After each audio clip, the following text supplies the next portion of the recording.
In the red, white, and blue corner, we have the heavyweight champion of the world that isn't so heavy at all, the pride and joy of General Motors, the pushrod, pumping, tire shredding, blue-collar torque monster from Motor City, USA.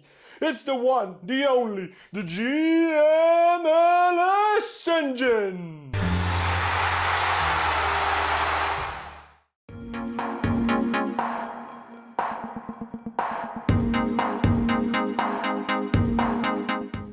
In 1676, Sir Isaac Newton wrote this in one of his letters. He said, "If I have seen further, it is by standing on the shoulders of giants," implying that his amazing achievements and discoveries in the field of physics were only made possible by the work and achievements of the great scientists and thinkers that came before him. If there was ever an engine that this quote applied to, it's definitely the GMLS engine, because the GMLS engine is the direct descendant and the modernized and improved version of one of the most relevant, recognizable and influential engine designs of all time. An engine that was manufactured for half a century, an engine that raised many generations of car enthusiasts. Of course, I'm talking about the timeless Chevrolet small block engine. Now, before we proceed further, there's something we have to get out of the way, and that's that officially the term LS engine family doesn't exist. What officially exists within GM is the Generation 3 and Generation 4 of the GM small block V8 engine platform. Generation 1 being the original Chevy small block, Generation 2 being the LT1 and LT4 engines, and Generation 3 and Generation 4 being a whole bunch of different engines, many of which do not even have LS in their names. But today, when we say LS engine family, in most cases, we mean all the engines within Generation 3 and 4. So with that in mind, let's get back to history. Now, the original small block Chevy, the Generation 1 engine, was a class leader in many aspects, and this explains why it stayed on the market for so long. It was introduced in 1955, but it was relevant all up until the 90s. I mean, very few engines on the planet can boast of such a track record. However, by the 90s, the small block Chevy design was starting to show its age, and this engine started to struggle to meet emissions, MPG, and weight requirements. So Chevy improved the engine. They introduced Generation 2, the LT1 and LT4, but both of these engines were largely based on the small block Chevy and weren't much of an improvement. Some would even say they were a step back. And these engines continue to struggle to meet emissions, MPG, and weight requirements. So by the mid-90s, GM actually realized that it was time for a clean sheet design. A brand new V8. As you probably know, the Generation 1 and Generation 2 V8 small block engines are all pushrod engines, as opposed to a overhead camshaft engine design that has the camshaft sitting on top of the valves. A pushrod engine has the camshaft inside the block, and it relies on a bunch of rods that it pushes up and down to open and close the valves. But even in the early 90s, the pushrod was considered a dinosaur, an archaic design that didn't have much of a future, and this feeling was present even in GM. In fact, one of the key engineers on the GMLS development team, Mr. Ron Sperry, recalls that when he was called into HQ to work on a brand new V8, and when he was told that it had a cam in the block, he thought he did something wrong and that his career was over.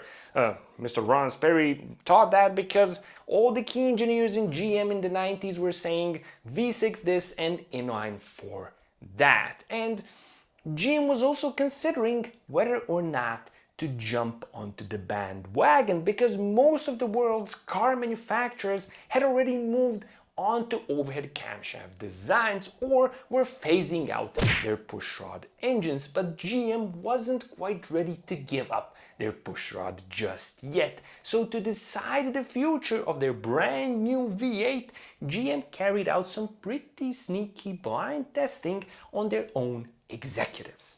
Now, the blind testing was carried in May of 1992, deep within the secretive GM Milford Proving Grounds outside of Detroit, Michigan. And this is how the testing went. Basically, GM gathered up a whole bunch of different executive managers and other GM leaders, and they were given pairs of cars to drive. The two cars in the pair were pretty much identical from the exterior and the interior, but what the executives weren't told that each of the cars had a different engine. But the most interesting pair of cars were two black Corvettes at the end of the lineup. One of them had an LT4 engine in it, a pushrod V8. The other one had a non-pushrod V8 in it, an all-aluminum dual overhead cam engine designed by Lotus, also known as the LT5 engine. The executives drove both of the Vettes back to back without knowing which one had which engine.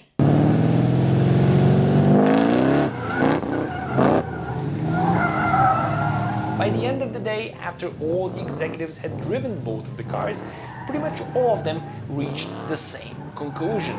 They preferred the pushrod Vette. They couldn't get over the fact how instantly the pushrod Vette started pulling hard as soon as they stepped on the gas. On the other hand, they sort of complained how the other Vette took some time to wind up. I mean, you gotta love Americans. Who cares about high RPM limits and engine rev happiness? I judge my car by how fast it pushes me onto the seat after I step on it. And this test might have been a bit biased because pretty much all the test subjects were Americans. On the other hand, it was also a good test because the test subjects were also the target audience. But what's important is that the test decided the future of the V8. The pushrod was here to stay. No jumping onto the bandwagon would occur. And all of this thanks to a bunch of blind testing of a bunch of managers. But thanks to this, today we have the engine marvel that is the GM LS. We have this engine in its beautiful simplicity instead of in a much more complicated and perhaps less successful package. But what's another key thing that happened right after the blind testing is that GM appointed the right person for the job. So instead of importing some sort of golden boy from, I don't know, the UK, Italy, or Germany, or wherever, to design an overly complex engine that will look great on paper, GM did something totally different. They appointed Mr. Ed Querner as the chief engineer. And here's what's important about Mr. Querner. He isn't a person that sees cars and engines as a ticket to a paycheck. For him, cars and engines are a passion because Mr. Ed Querner is an actual car enthusiast, and not just a car enthusiast. He's a veteran drag racer and record holder. So if you want an engine that's gonna be loved by petrolheads throughout the ages, you better get a petrolhead to design it, and that's exactly what GM did. And here's Exhibit A that proves that the GM LS was designed by enthusiasts for enthusiasts. So this is the bell housing pattern of the LS engine. Why am I even showing you this? Who cares about this? Well, actually you do care, and it is important because this thing is one of the single most important reasons why the LS engine became so popular. And the bell housing pattern of the LS is the same basic bell housing pattern as the one on the small block Chevy. So what does that mean? It means that the LS is compatible with all the older transmissions that came on the Chevrolet small block. And it means that swapping an LS into all the old cool chassis is made really easy and really straightforward for enthusiasts. GM really had nothing to gain from this other than making swaps easy for enthusiasts. And here we have Exhibit B. These are the lifter guides of the LS engine, and they're another part of the engine designed to make life easier for enthusiasts. Now, the GM LS engine is a constrained design, and that means that in theory, when you want to swap cams, you have to remove the heads of the engine, and that's a lot of work, and nobody wants to do that. But the designers of the engine realized that enthusiasts would be swapping cams often, so they decided to make life easier for them. The guides work by catching the lifters in the up position. All you gotta do is remove rocker arm load from the lifters and turn the engine over a few times, and the lifter guides are gonna catch the lifter in the up position, making it possible to swap the cam without removing the heads. And this proves that the LS engine was designed with enthusiast needs in mind. This is extremely beautiful and extremely rare in the world of modern engines. But this is what happens when you hire a drag racer to design your engine. But the credit can't go to Mr. Körner alone, because the team of engineers that he assembled was a real list of who's who when it comes to incredible experience in all aspects of engine design. And it included names like Alan Heyman, Jim Mazzola, Ron Sperry, Bill Compton, Brian Kaminsky, John Lotus, Stan Turek, and many other really good engine designers. So there's really no wonder that the GMLS turned out as well as it did.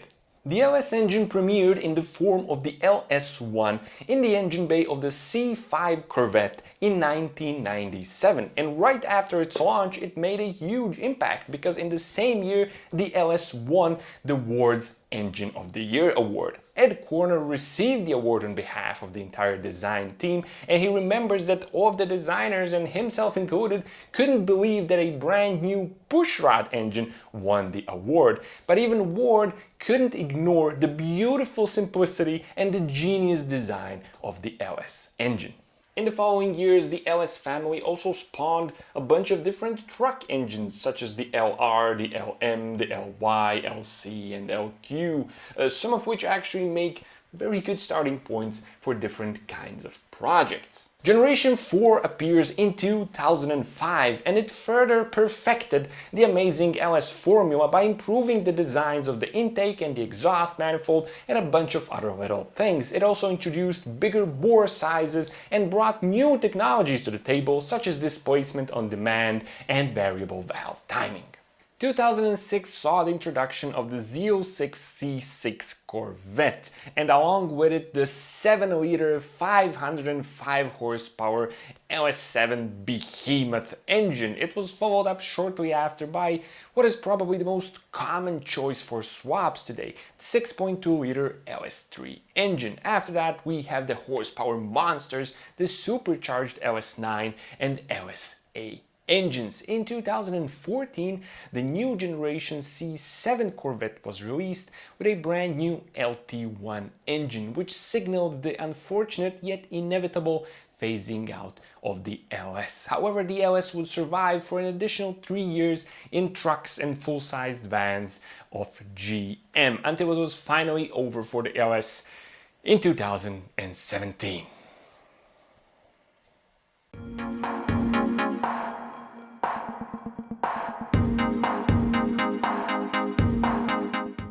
LS engines range in displacement from 4.8 to a massive 7 liters, so they're pretty big V8 engines. But the cool thing is that although they're big in displacement, they aren't big in physical size. Because of their pushrod design, they do not have the amount of parts and size and complexity typically associated with dual overhead camshaft engines. So an LS is almost always going to be smaller than any dual overhead camshaft V8 engine. And this is great because it means they can fit pretty much everywhere. Their small physical size is one of the reasons why the LS became such a popular swap. The engine block has the cylinder banks opposed at a 90-degree angle, and it comes in both iron and aluminum, which is really nice because when building an LS engine, you get to choose between an iron and an aluminum block. You want obscene amounts of boost, you can go with an iron block. You want a lighter engine for a lightweight racing car, you can use an aluminum block. All the cars that came with an LS engine had aluminum blocks, and almost all the trucks had iron blocks, except some of the newer trucks which also received aluminum blocks. But do not be deceived. The aluminum block isn't significantly weaker than the iron block when it comes to the LS. The aluminum blocks are really strong as well, and they can take really high amounts of boost, and this is because the design of the LS block is really good and really stiff. As opposed to the earlier versions, the Generation 1 and Generation 2 engines, Generation 3 and Generation 4 LS engines have a Y-shaped block. This means it's a V8 block with a very deep skirt. And this is great because it allowed engineers to design 6-bolt cross-bolted main bearing caps. You have 4 bolts located vertically and 2 bolts located horizontally that bolt the main bearing cap from the sides of the block. And this makes the main bearing area extremely strong. In addition to this, the block was designed to accommodate very long head bolts. This increased and improved clamping forces and minimized potential cylinder bore distortion. When it comes to the internals, we have a nodular iron cast crankshaft in pretty much all of the LS engines except in the supercharged LSA and LS9 engines, which employ a forged steel crankshaft. Like in all real muscle car engines, the crankshaft is of course of a cross-plane design and it's responsible for the cool burly soundtrack of the LS.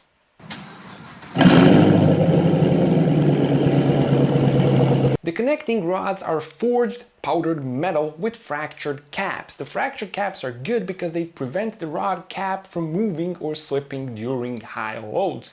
However, there is a disadvantage because you cannot rebuild fractured cap rods by resizing them. Also, the rods in the LS aren't really famous for being incredibly strong, so if you're interested in significantly increasing the power of the LS engine, it's often a good idea to wave goodbye to the stock rods and get some aftermarket forged ones. An exception to the powdered metal rods is the LS7 engine. It has some very fancy and exotic titanium rods. In fact, it was the first US-made mass-produced engine to employ titanium rods. And while their lighter weight might make them seem like a really good choice to swap into a different LS engine, you really can't use the LS7 titanium rods in any other LS without having some custom pistons. Speaking of the pistons, all the pistons in all the LS engines are cast except on the supercharged LS9 where they are forged. When it comes to the cylinder heads, all of them are made from aluminum with one exception, the LQ4 truck engine which used iron heads. But this engine was phased out by year 2000 and after 2000 all LS engines use aluminum cylinder heads. As we know, the LS is a pushrod engine, which means that we have some pushrods, some rocker arms and some hydraulic roller lifters working together to open and close the valves. We have 2 valves per cylinder for a total of 16 valves for the entire engine. The Generation 3 and 4 LS engines managed to improve upon the design of the Generation 1 and 2 small blocks by using a larger camshaft journal. This not only increased strength but also improved valvetrain dynamics.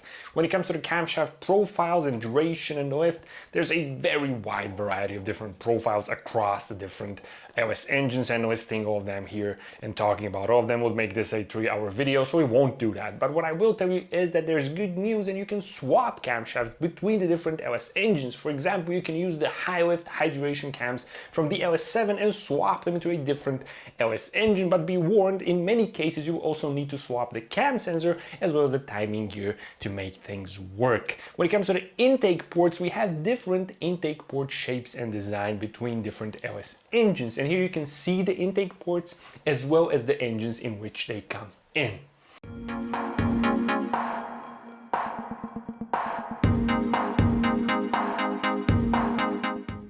Honestly, talking about tuning the LS is a tiny bit redundant.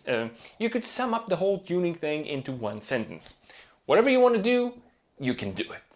And you could sum it all up into that one sentence because the LS pretty much has it all. It has a strong stock block, as we already mentioned. It's very stiff and very strong from the factory. It's ready for huge amounts of power. It's ready for boost. It's ready for nitrous. It's ready for whatever you want. And even if you run out of performance with the stock block, which is honestly not easy to do, there's aftermarket blocks available, ones with real main bearing oiling priority. That means they oil the mains before the valve train, which is pretty cool for very high performance applications. So you have a whole market of different types of LS blocks to choose from. the heads flow a lot of air even in stock form. The LS is often credited for being absolutely incredible when it comes to airflow for a 2-valve pushrod engine. And even the stock LS3 heads, for example, can flow around 300 CFM. That's their peak flow, and that's pretty incredible. That means you have more than enough airflow to support all sorts of mods. And even if you run out of airflow, you can port the heads, or you can choose from a whole wide variety of different aftermarket castings and different types of CNC porting. So whatever you may need, it's there in the aftermarket. In addition to this, the LS was produced for a pretty long time, 20 years in fact, and was made in very large numbers in many different vehicles. And this means that the LS is easy to source. It's readily available. On top of that, pretty much any machine shop is familiar with the LS, so it's easy to rebuild it.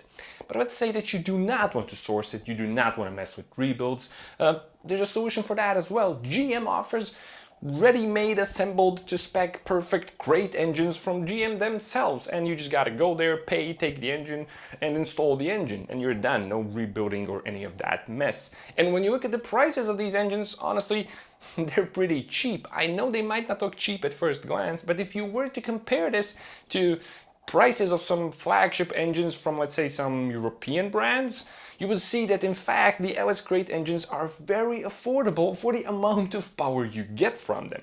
And on top of that, companies like AEM, for example, make plug-and-play standalone ECU kits with everything included for the crate engines. All you gotta do is install the engine, connect a bunch of connectors, and you're done. A fully tunable setup is there, and you're ready to take the LS to the stratosphere.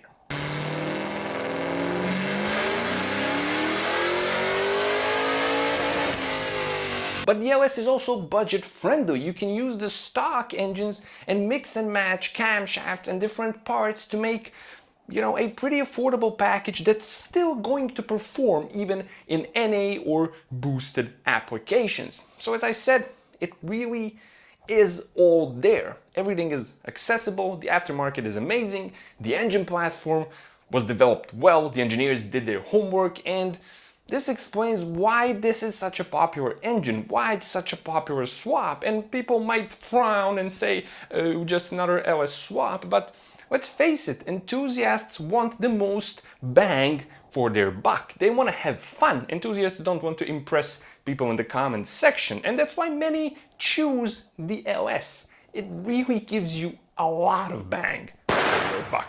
And even if you're interested in really high levels of boost, well beyond 650 horsepower, it's kind of easy to do that with the LS as well. The only things you really gotta replace are the cast pistons and the forged powdered metal stock rods. Honestly, the rods are pretty much the only sort of weak link in this engine, and once you get rid of them and put in some forged pistons, the crankshaft can stay pretty much forever. Even though it's cast, the stock nodular iron crankshaft can take 1000 horsepower like a champ all day long. So with rods and pistons replaced, 1000 horsepower becomes sort of easy, honestly.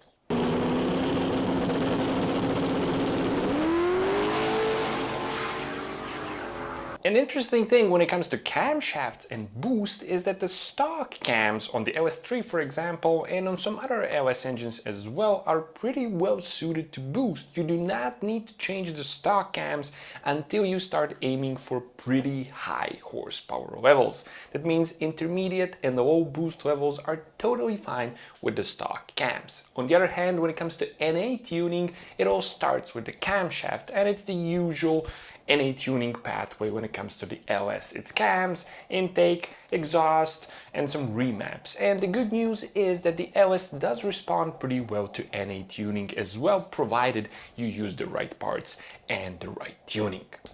The only other sort of weak link when it comes to the LS engine is the oiling system and the fact that it provides and pumps oil to the valve train before getting it to the main bearings. But this really is a concern only for extreme horsepower builds, and for low and intermediate builds, this really isn't a factor. And if you're aiming for higher horsepower, you can add safety and prevent headaches by simply upgrading the oil pump. And there we have it. That's pretty much it when it comes to the LS. It's an engine that's readily available, plentiful, reliable, powerful, lightweight and compact, and on top of that it has an amazing aftermarket. I mean, what more could you ask for? The only thing it can't do is fit in the engine bay of a Civic.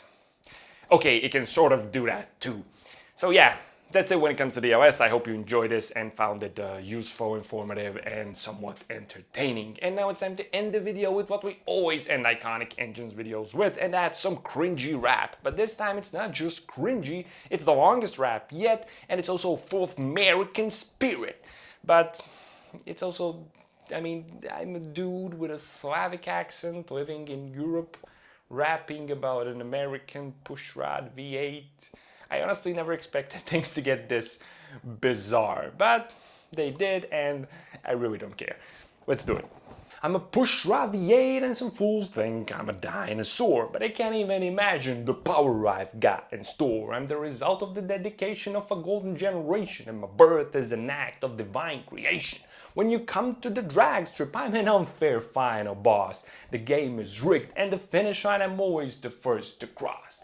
So stop your little petty hate, you gotta go home before it's too late.